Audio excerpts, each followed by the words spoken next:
Good morning students. आज हम आपकी आसपास का कक्षा 5 का पाठ 17 करेंगे, फांद ली दीवार। अब इस पाठ में हम ऐसी कौन सी दीवार की बात कर रहे हैं जिसे फांद लिया गया है। तो इस चैप्टर का नाम है चैप्टर 17 अक्रॉस द वॉल।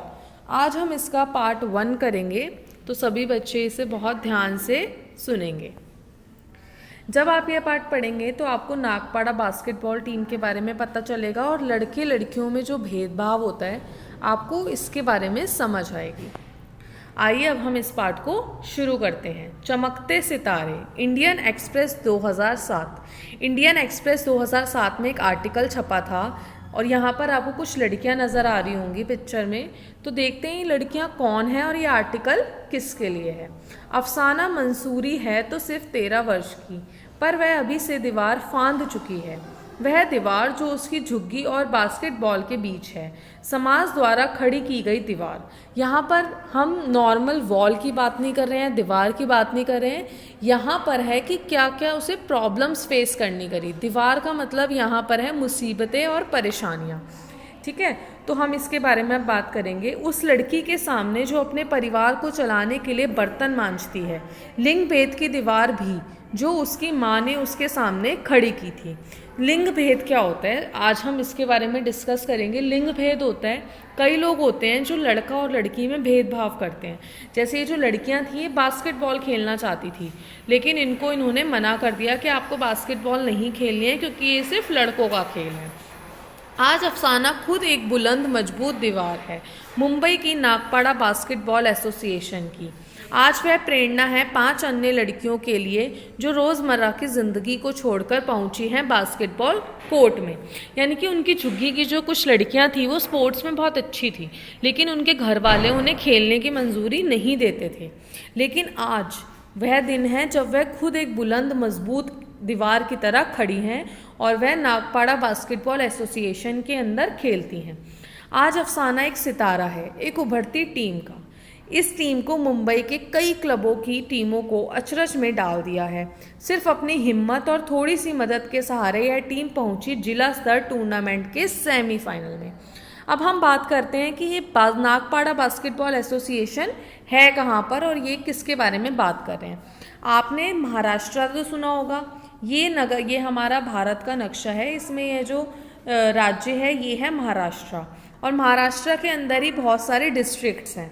ठीक है, यहाँ पर इन्होंने बोला ना, इन्होंने जिला स्तर, तो ऐसे बहुत सारे, एक राज्य में बहुत सारे जिले होते हैं, तो उस जिले में ही एक जिला था नागपाड़ा जिसमें वह उन्होंने एक मैच खेला था और वह जिला स्तर पर वो सेमीफाइनल में पहुंच गई थी। एक मुलाकात।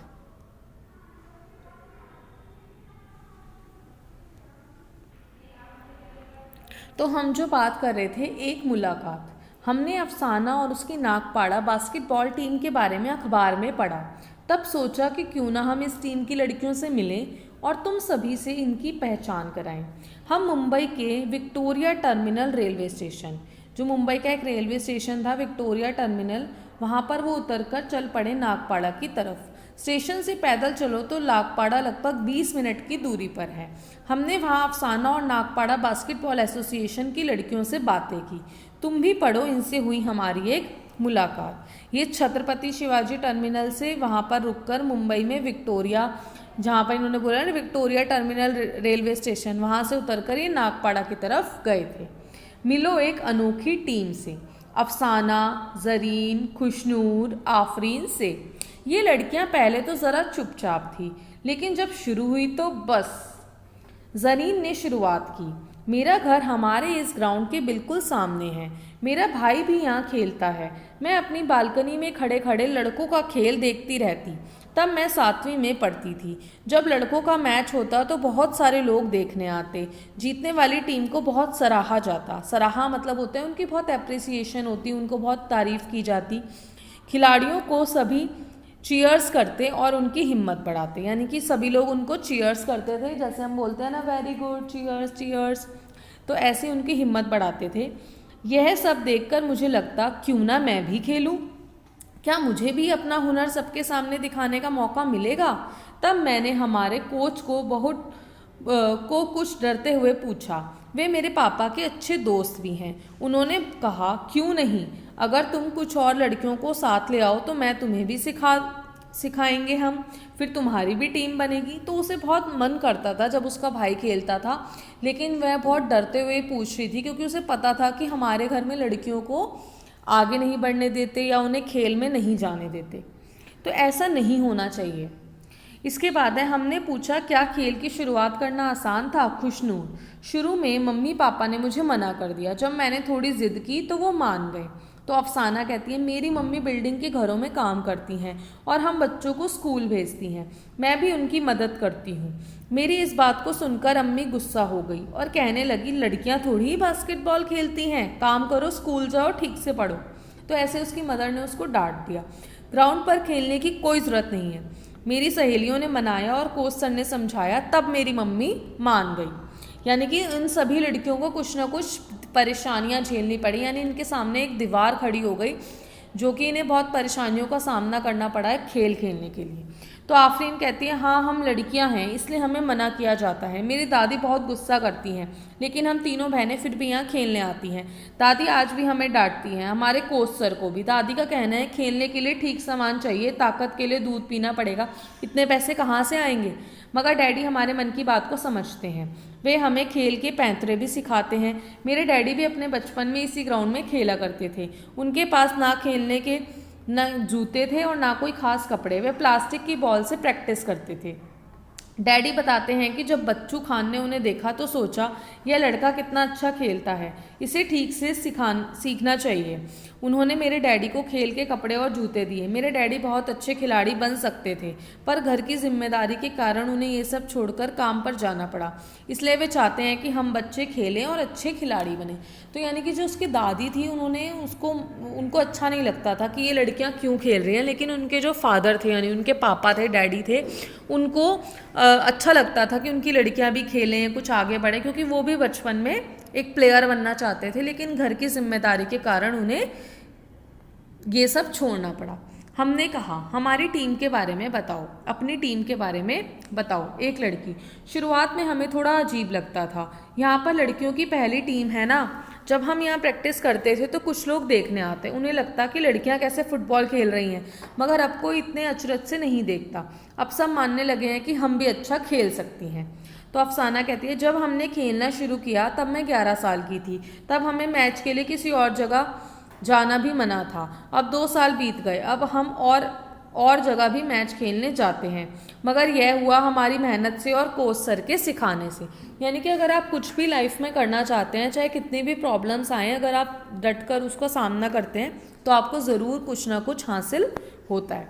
तो दूसरी लड़की कहती है, हाँ बहुत मेहनत करते हैं हमारे सर बहुत सख्त हैं। हम साथ मिलकर पहले दौड़ लगाते हैं, फिर कसरत करते हैं। सर हमें अच्छा खेलना सिखाते हैं, बॉल को कैसे अपने पास टिकाए रखना है, दूसरी टीम के खिलाड़ियों को छकाना है, बास्केट में बॉल कैसे डालना है, एक दूसरे को बॉल कैसे कैसे देना है, दौड़ लगाना, गोल करना, इन सब की प्रैक्टिस करवाते हैं।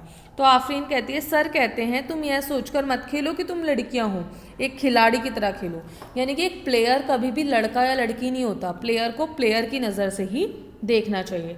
अगर कभी छोटी मोटी चोट लगे तो तब भी खेलते रहो। हम एक दूसरे को सहारा देते हैं, कह देते हैं चलो कुछ नहीं हुआ, अब हमारा खेल भी बहुत अच्छा हो गया है। सब कहते हैं हमारा खेल भी लड़कों की टीम की तरह हो रहा है। तो ऐसे ऐसे उन लड़कियों ने अपना खेल को बहुत अच्छा बनाया, अपने आप को हौसला दिया। आपस में अगर वो कभी गिर भी जाते थे तो एक दूसरे को बोला कुछ नहीं हुआ, चल उठकर खड़ी हो जा।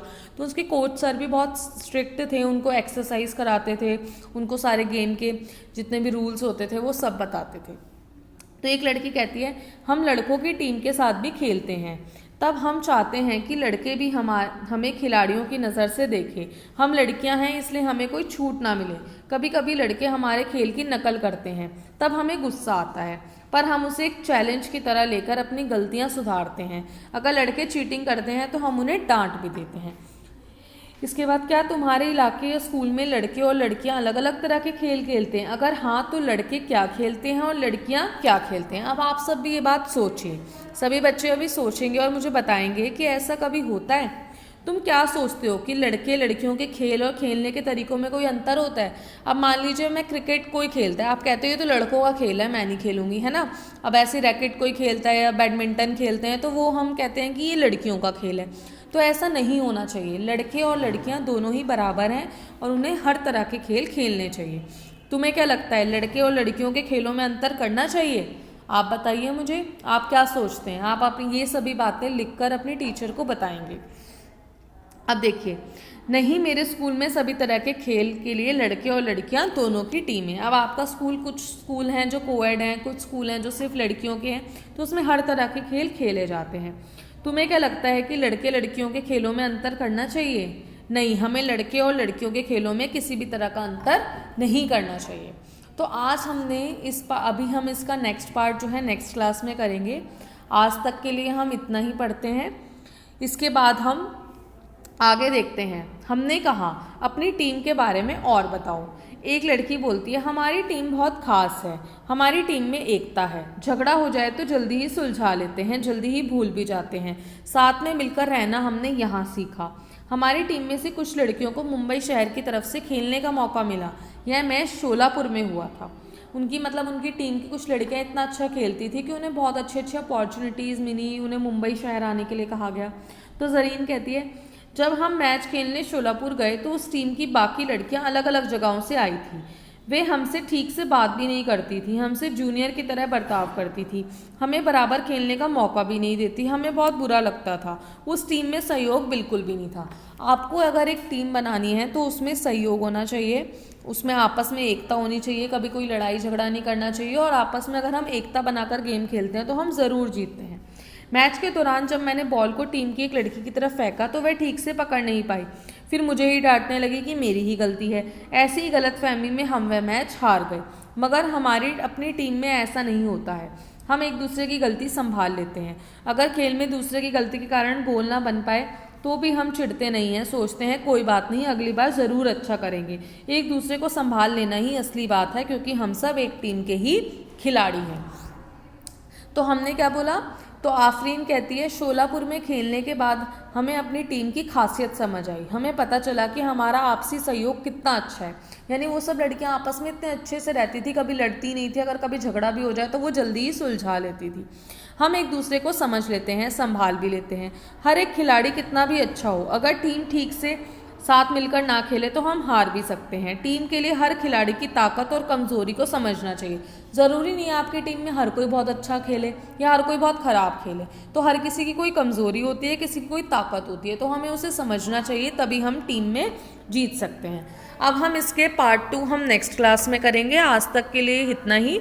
तो हम नेक्स्ट क्लास में इसका पढ़ेंगे कि कैसे उन लड़कियों ने जीत हासिल की। आज आपने इस पार्ट में क्या सीखा? आपने सीखा कि एक टीम के लिए बहुत ज़रूरी है कि सभी एक साथ एकता में खेलें, अब एक दूसरे से लड़े नहीं, और मेहनत के साथ खेलते हैं तो हमें सफलता ज़रूर मिलती है। अब हम नेक्स्ट पार्ट में इसकी आगे की कहानी पढ़ेंगे। Thank you.